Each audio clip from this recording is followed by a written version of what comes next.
Rano miandrona sy tsikafona, iray amin'ireo toeram-ponenan'ny moka. Eto Ankasina, tsy vitsy ny toerana tahaka izao. Tsy lavitra eto anefa i Josia no monina, na dia misy aza ny ezaka fanadiovana, isan'andro ny ady amin'ny moka. Sakafako zany tena mahabe moka sy le rano mianjona dia efa manao ny fokotany efa mikarakara an'ilay izy. Ady amin'ny moka, isan'ireo miatrika izany saika isan'andro i Victor.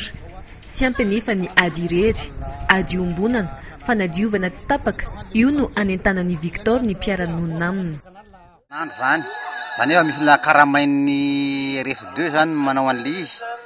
Za koa moa zany manao azy satria mipetraka eto dia tsy maintsy manao an'ilay izy manadio an'ilay manodidina koa zany amin'ilay fahasalamana zay vatrany masaka na mba fivelomana eto ary. Fanadiovana ataon'ny isan-tokantrano, manampy azy ireo ny rafitra fanadiovana sy fidiovana na ny RF2 izay tsy mitsahatra ny manao fanadiovana amin'ny fanapahana ireo lobolobo sy ny fanadiovana ny rano miandrona.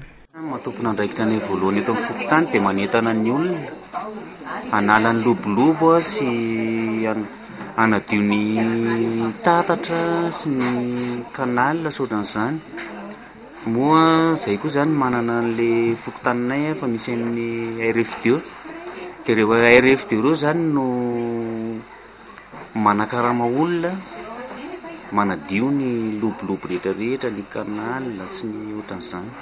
Zay zany rehefa hita hoe betsaka ilay izy dia mandeha makany manatona amin'ny Bemasy dia any maka torohevitra hoe inona ny tokony atao, ahoana ny fanafody, ny olona manao anazy sy ny fitaovana. Ankoatra ny fanadiovana, ezaka lehibe sy goavana ataon'ny fanjakana Foibe hiadiana amin'ny tazomoka ihany koa, indrindra any amin'ny faritra ny fizarana lay misy ody moka maimaim-poana.